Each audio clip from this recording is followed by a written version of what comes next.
Hi friends, welcome to my channel.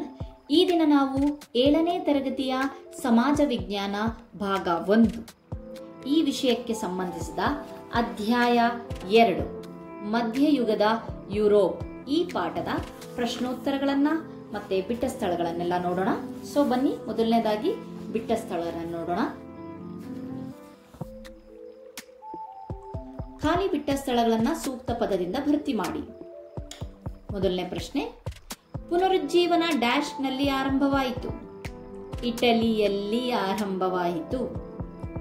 ಪುನರುಜ್ಜೀವನ ಕಾಲದ ಪ್ರಖ್ಯಾತ ಚಿತ್ರಕಾರರು dash ಮತ್ತು ಡ್ಯಾಶ್. ಮೈಕೆಲೆಂಜಲೋ ಮತ್ತು ಲಿಯೋನಾರ್ಡೋ ದ ವಿಂಚಿ. ಮತ್ತೊಂದ್ಸಲಿ, ಮೈಕೆಲೆಂಜಲೋ ಮತ್ತು ಲಿಯೋನಾರ್ಡೋ ದ ವಿಂಚಿ.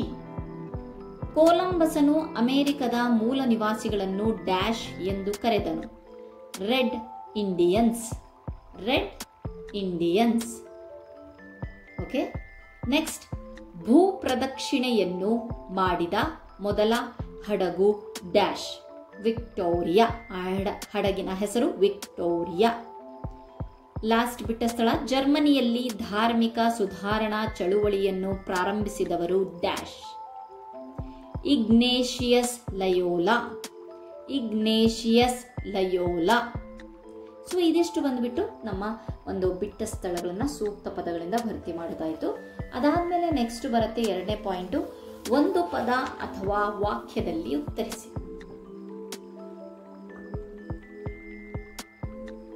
ಮೊದಲನೇ ಪ್ರಶ್ನೆ, ಅದರೊಳಗಡೆ ಒಂದು ಪುನರುಜ್ಜೀವನದ 2 ಲಕ್ಷಣಗಳು ಯಾವುವು? ಉತ್ತರ, ಮಾನವತಾವಾದ ಮತ್ತು ವೈಚಾರಿಕತೆ. ಇವು ಪುನರುಜ್ಜೀವನದ 2 ಲಕ್ಷಣಗಳು. ಮತ್ತೊಮ್ಮೆ, ಮಾನವತಾವಾದ ಮತ್ತು ವೈಚಾರಿಕತೆ ಇವು ಪುನರುಜ್ಜೀವನದ 2 ಲಕ್ಷಣಗಳು. ನೆಕ್ಸ್ಟ್ ಬರೋಣ, 2ನೇ ಪ್ರಶ್ನೆ, ಮುದ್ರಣ ಯಂತ್ರವು ಪುನರುಜ್ಜೀವನಕ್ಕೆ ಹೇಗೆ ಪ್ರೇರಕವಾಯಿತು? ಉತ್ತರ, ಮುದ್ರಣ ಯಂತ್ರದ ಸಹಾಯದಿಂದ ಕಡಿಮೆ ಸಮಯದಲ್ಲಿ ಹೆಚ್ಚು ಪುಸ್ತಕಗಳ ಮುದ್ರಣ ಮತ್ತು ಮುದ್ರಣವು ಕೈ ಬರಹಕ್ಕಿಂತ ಹೆಚ್ಚು ಸ್ಪಷ್ಟವೂ ಸುಂದರವಾಗಿತ್ತು. ಓಕೆನಾ? ಮತ್ತೊಂದ್ಸಲಿ ಉತ್ತರ, ಮುದ್ರಣ ಯಂತ್ರದ ಸಹಾಯದಿಂದ ಕಡಿಮೆ ಸಮಯದಲ್ಲಿ ಹೆಚ್ಚು ಪುಸ್ತಕಗಳ ಮುದ್ರಣ, ಅಂದ್ರೆ ಕಡಿಮೆ ಸಮಯದಲ್ಲಿ ಹೆಚ್ಚೆಚ್ಚು ಪುಸ್ತಕಗಳನ್ನ ಒಟ್ಟಿಗೆ ಮುದ್ರಣ ಮಾಡಲಾಯಿತು ಮತ್ತು ಆ ಮುದ್ರಣ ಕೈ ಬರಹಕ್ಕಿಂತ ಹೆಚ್ಚು ಸ್ಪಷ್ಟವಾಗಿತ್ತು ಮತ್ತೆ ಸುಂದರವೂ ಆಗಿತ್ತು. ಓಕೆನಾ? ನೆಕ್ಸ್ಟ್ 3ನೇ ಪ್ರಶ್ನೆ, ಪುನರುಜ್ಜೀವನ ಕಾಲದ 3 ಮಂದಿ ಪ್ರಸಿದ್ಧ ಸಾಹಿತಿಗಳು ಯಾರು? ಉತ್ತರ, ಪೆಟ್ರಾರ್ಕ್, ಡಾಂಟೆ ಹಾಗೂ ಬೊಕಾಶಿಯೋ. ಇವರು ಪುನರುಜ್ಜೀವನ ಕಾಲದ 3 ಮಂದಿ ಪ್ರಸಿದ್ಧ ಸಾಹಿತಿಗಳು. ನೀವು 3 ಹೆಸರನ್ನ ಬರೆದಿಟ್ರು ಆನ್ಸರ್ ರೈಟ್. ಉದಾಹರಣೆಗೆ ಪೆಟ್ರಾರ್ಕ್, ಡಾಂಟೆ ಹಾಗೂ ಬೊಕಾಶಿಯೋ. ಆದ್ರೆ ಅದ್ರ ಮುಂದೆ ಸೆಂಟೆನ್ಸ್ ಕಂಪ್ಲೀಟ್ ಆಗ್ಬೇಕಲ್ವಾ? ಸೊ ಹಾಗಾಗ್ಬಿಟ್ಟು ಪ್ರಶ್ನೆಯಲ್ಲಿರೋದನ್ನ ಇವರು ಪುನರುಜ್ಜೀವನ ಕಾಲದ 3 ಮಂದಿ ಪ್ರಸಿದ್ಧ ಸಾಹಿತಿಗಳು ಅಂತ ಹೇಳ್ಬಿಟ್ಟು ಕಂಪ್ಲೀಟ್ ಮಾಡಬೇಕಾಗತ್ತೆ. ಓಕೆನಾ? ನೆಕ್ಸ್ಟ್ ನೋಡೋಣ, ವಿಲಿಯಂ ಶೇಕ್ಸ್ಪಿಯರ್ ಯಾರು? ವಿಲಿಯಂ ಶೇಕ್ಸ್ಪಿಯರ್ ಒಬ್ಬ ಪ್ರಮುಖ ಇಂಗ್ಲಿಷ್ ನಾಟಕಕಾರರಾಗಿದ್ದರು. William Shakespeare. ಓಕೆ, ನೆಕ್ಸ್ಟ್ ಪ್ರಶ್ನೆ ಬಂದ್ಬಿಟ್ಟು, ಪುನರುಜ್ಜೀವನ ಕಾಲದ 2 ಖ್ಯಾತ ವಿಜ್ಞಾನಿಗಳು ಯಾರು? ಉತ್ತರ, sir Isaac Newton, William Harvey. ಇವರು ಈ ಕಾಲದ ಪ್ರಮುಖ ವಿಜ್ಞಾನಿಗಳು. ನೆಕ್ಸ್ಟ್ ಪ್ರಶ್ನೆ, ಪ್ರತಿ ಸುಧಾರಣೆ ಎಂದರೇನು?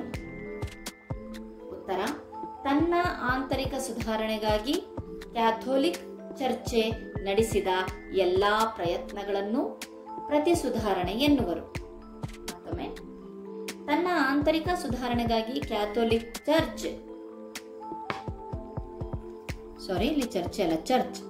ಚರ್ಚ್ ನಡೆಸಿದ ಎಲ್ಲಾ ಪ್ರಯತ್ನಗಳನ್ನು ಪ್ರತಿ ಸುಧಾರಣೆ ಎನ್ನುವರು. ನೆಕ್ಸ್ಟ್ ಪ್ರಶ್ನೆ, ಮಾರ್ಕೋ ಪೋಲೋ ಯಾರು? ಏಷ್ಯಾದ ದೇಶಗಳು ಅಪಾರ ಸಂಪತ್ತಿನಿಂದ ಕೂಡಿವೆ ಎಂಬ ವರದಿ ನೀಡಿದಾತ. ಇವನು ಅಂದ್ರೆ ಮಾರ್ಕೊ ಪೋಲೊ ಯಾರಪ್ಪ ಅಂದ್ರೆ ನಮ್ಮ ಏಷ್ಯಾ ದೇಶದಲ್ಲಿ ಅಪಾರ ಸಂಪತ್ತು ಹೊಂದಿರುವಂತಹ ಈ ಒಂದು ದೇಶ ಆಗಿದೆ ಅನ್ನೋ ವರದಿಯ ಕೊಟ್ಟಿದ್ದು ಈ ಮಾರ್ಕೊ ಪೋಲೊ. ಓಕೆ, ನೆಕ್ಸ್ಟ್ ಬರೋಣ. ಕೋಪರ್ನಿಕಸ್ನ ಸಂಶೋಧನೆಗಳನ್ನ ತಿಳಿಸಿ. ಕೋಪರ್ನಿಕಸ್ ಏನು ಮಾಡಿದನು ಅಂತ. ಉತ್ತರ: ಕೋಪರ್ನಿಕಸನು ಸೂರ್ಯನ ಸುತ್ತ ತಿರುಗುವ ಹಲವಾರು ಗ್ರಹಗಳಲ್ಲಿ ಭೂಮಿಯು ಒಂದಾಗಿದೆ ಎಂದು ತಿಳಿಸಿದನು. ಅಂತ ಅಂದ್ರೆ ಈಗಲೂ ಸಹ ಇದೇ ನಡೀತಾ ಇರೋದು. ಸೂರ್ಯನ ಸುತ್ತ ಎಲ್ಲಾ ಗ್ರಹಗಳು ಅಂತ ಅಂದ್ರೆ ಅದರೊಳಗಡೆ ನಮ್ಮ ಭೂಮಿನೂ ಸುತ್ತ ತಿರುಗ್ತಾ ಇದೆ ಅನ್ನೋದನ್ನ ಮುಂಚೆ ಕೋಪರ್ನಿಕಸನ ಹೇಳಿಕೊಟ್ಟಿದ್ರು. ಓಕೆ, ನೆಕ್ಸ್ಟ್ ಬರೋಣ. ಮೂರನೇ ಮೇನ್ ಚರ್ಚಿಸಿರಿ. ಮೊದಲನೇ ಪ್ರಶ್ನೆ: ಪುನರುಜ್ಜೀವನ ಚಳುವಳಿಯು ಕಲೆ, ಸಾಹಿತ್ಯ ಮತ್ತು ವಿಜ್ಞಾನ ಕ್ಷೇತ್ರಗಳಿಗೆ ನೀಡಿದ ಕೊಡುಗೆಗಳ ಬಗ್ಗೆ ಚರ್ಚಿಸಿ. ಮೊದಲು ಉತ್ತರ ಅದಕ್ಕೆ ಕಲೆ ಕ್ಷೇತ್ರಕ್ಕೆ ನೀಡಿದ ಕೊಡುಗೆಗಳು. ಈ ರೀತಿಯಾಗಿ ಕಲೆ ಕ್ಷೇತ್ರ ಸಪ್ರೇಟ್, ಸಾಹಿತ್ಯ ಕ್ಷೇತ್ರ ಸಪ್ರೇಟ್, ವಿಜ್ಞಾನ ಕ್ಷೇತ್ರ ಸಪ್ರೇಟ್ ಅಂತ ಹೇಳ್ಬಿಟ್ಟು ಬರ್ದಿದ್ದೀನಿ. ಇಷ್ಟೆಲ್ಲ ಪಾಯಿಂಟ್ಸನ್ನು ನೀವು ಬರೀಲಿಲ್ಲ ಅಂತಂದ್ರೂ ಅಟ್ಲೀಸ್ಟ್ ಒಂದು ಎರಡೆರಡು ಪಾಯಿಂಟ್ಸ್ಗಳನ್ನು, ಈಸಿಯಾಗಿರುವಂಥ 2 ಪಾಯಿಂಟ್ಸ್ಗಳನ್ನು, ಇಂಪಾರ್ಟೆಂಟ್ ಪಾಯಿಂಟ್ಸ್ಗಳನ್ನು ಬರೆದ್ರು ನಡೆಯುತ್ತೆ. ಓಕೆ, ಕಲೆ ಕ್ಷೇತ್ರಕ್ಕೆ ಏನೇನು ನೀಡಿದ್ರು? ಲಿಯೋನಾರ್ಡೋ ದ ವಿಂಚಿಯ Virgin on the Rocks, the Last Supper ಮತ್ತು ಮೊನಾಲಿಸಾ ಅವರ ಪ್ರಸಿದ್ಧ ವರ್ಣಚಿತ್ರಗಳು. ನೆಕ್ಸ್ಟ್ ಪಾಯಿಂಟ್: ಡೊನಾಟೆಲ್ಲೋ ಆ ಕಾಲದ ಶಿಲ್ಪಿ, ಅವರ ಡೇವಿಡ್ ಪ್ರತಿಮೆ ಶ್ರೇಷ್ಠವಾಗಿದೆ. ನೆಕ್ಸ್ಟ್: ಮೈಕೆಲೆಂಜಲೋ ನಿರ್ಮಿಸಿದ ಮೋಸೆಸ್ ಪ್ರತಿಮೆ ಭವ್ಯವಾಗಿದೆ. ಈ 3 ಪಾಯಿಂಟಲ್ಲಿ ನೀವು ಯಾವುದಾದ್ರೂ 2 ಬರೆದ್ರೂ ನಡೆಯುತ್ತೆ. ಸೊ ಸಾಹಿತ್ಯ ಕ್ಷೇತ್ರಕ್ಕೆ ನೀಡಿದ ಕೊಡುಗೆಗಳು ನೋಡೋಣ. ಪೆಟ್ರಾರ್ಕ್ರ ಭಾವಗೀತೆ ಮತ್ತು ಕಾವ್ಯಗಳು ಪ್ರಸಿದ್ಧಿಯಾಗಿವೆ. ಡಾಂಟೆರವರ ದ ಡಿವೈನ್ ಕಾಮಿಡಿ ಇವರ ಮಹಾಕಾವ್ಯ ಆಗಿದೆ. ಕತೆಗಾರ ಬೊಕಾಶಿಯಾರವರ ಡೆಕಮೆರಾನ್ ಶ್ರೇಷ್ಠ ಸಾಹಿತ್ಯ ಕೃತಿಯಾಗಿದೆ. ಇಂಗ್ಲಿಷ್ ನಾಟಕಕಾರ ಶೇಕ್ಸ್ಪಿಯರ್ ಅವರ Julius Caesar, Romeo Juliet, King Lear ಪ್ರಸಿದ್ಧ ಕೃತಿಗಳಾಗಿವೆ. ಈ 4 ಪಾಯಿಂಟಲ್ಲಿ 2 ಪಾಯಿಂಟ್ ಬರೆದ್ರು ನಡೆಯುತ್ತೆ. ಅದಾದ್ಮೇಲೆ ನೆಕ್ಸ್ಟ್ ವಿಜ್ಞಾನ ಕ್ಷೇತ್ರಕ್ಕೆ ನೀಡಿದ ಕೊಡುಗೆಗಳು ಬಂದು ನೋಡೋಣ. ಕೋಪರ್ನಿಕಸನು ಸೂರ್ಯನ ಸುತ್ತ ತಿರುಗುವ ಹಲವಾರು ಗ್ರಹಗಳಲ್ಲಿ ಭೂಮಿಯು ಒಂದು ಎಂದು ತಿಳಿಸಿದನು. ಭೂಮಿಯು ಒಂದು. ಅದಾದ್ಮೇಲೆ ನೆಕ್ಸ್ಟ್ ಪಾಯಿಂಟ್: ಸರ್ ಐಸಾಕ್ ನ್ಯೂಟನ್ರು ಗುರುತ್ವಾಕರ್ಷಣ ಬಲವನ್ನ ಕಂಡುಹಿಡಿದರು. ಇನ್ನೂ ಇದಾವೆ. ವಿಲಿಯಂ ಹಾರ್ವೆಯು ಮಾನವನ ದೇಹದಲ್ಲಿನ ರಕ್ತ ಪರಿಚಲನೆಯನ್ನು ತಿಳಿಸಿಕೊಟ್ರು. ವೆಸಾಲಿಯಸ್ ಎಂಬ ವಿಜ್ಞಾನಿಯು ದೇಹದಲ್ಲಿ ರಕ್ತ ಸಂಚಾರದ ಬಗ್ಗೆ ಅಮೂಲ್ಯ ಗ್ರಂಥವನ್ನು ಬರೆದರು. ಇಟಲಿಯ ಖಗೋಳಶಾಸ್ತ್ರಜ್ಞನಾದ ಗೆಲಿಲಿಯೋ ದೂರದರ್ಶಕವನ್ನು ಕಂಡುಹಿಡಿದ. ಇದಿಷ್ಟು ಸಹ ವಿಜ್ಞಾನ ಕ್ಷೇತ್ರಕ್ಕೆ ನೀಡಿರುವಂತಹ ಕೊಡುಗೆಗಳು. ನೆಕ್ಸ್ಟ್ 2ನೇ ಪ್ರಶ್ನೆ: ಧಾರ್ಮಿಕ ಸುಧಾರಣಾ ಚಳುವಳಿಯಲ್ಲಿ ಮಾರ್ಟಿನ್ ಲೂಥರ್ನ ಪಾತ್ರವೇನು? ಉತ್ತರ: ಮಾರ್ಟಿನ್ ಲೂಥರ್ ನೋಡಿ, ಇಲ್ಲೂ ಅಷ್ಟೇ ನಾನು ಒಂದೇ ಸಲ ಬರೆದಿಲ್ಲ, ಪಾಯಿಂಟ್ಸ್ ಸಬ್ ಪಾಯಿಂಟ್ಸ್ ಅನ್ನು ಮಾಡಿದ್ದೀನಿ. ಸೊ ಆ ರೀತಿಯಾಗಿ ಬರೆಯೋ ಒಂದು ಸಿಸ್ಟಮ್ ಅನ್ನು ಕಲಿಬೇಕು ನೀವು. ನೆಕ್ಸ್ಟ್ ನೋಡೋಣ. ಮಾರ್ಟಿನ್ ಲೂಥರ್ ಜರ್ಮನಿಯಲ್ಲಿ ಧಾರ್ಮಿಕ ಸುಧಾರಣಾ ಚಳುವಳಿಯನ್ನು ಆರಂಭಿಸಿದ ನಾಯಕ. 2ನೇದಾಗಿ, ರೋಮ್ ಪಟ್ಟಣದಲ್ಲಿ ಪೋಪ್ ಮತ್ತು ಪಾದ್ರಿಗಳ ವೈಭೋಗದ ಜೀವನ ಶೈಲಿಯನ್ನು ಗಮನಿಸಿ ಚರ್ಚಿನ ವಿರುದ್ಧ ತಿರುಗಿ ಬಿದ್ದನು.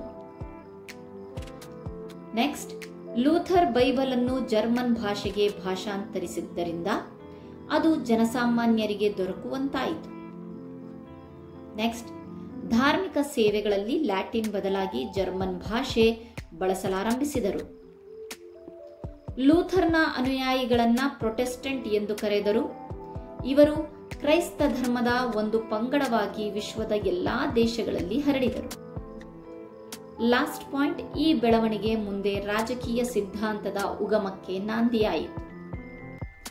ಫ್ರೆಂಡ್ಸ್, ಈ ರೀತಿಯಾಗಿ ಲಾಂಗ್ ಆನ್ಸರ್ಸ್ಗಳನ್ನು ನಾವು ಪಾಯಿಂಟ್ ವೈಸ್ ಬರೆಯೋದ್ರಿಂದ ನಮಗೆ ಆನ್ಸರ್ಸ್ ಲೆಂದಿಯಾಗಿ ಕಾಣಿಸುತ್ತೆ.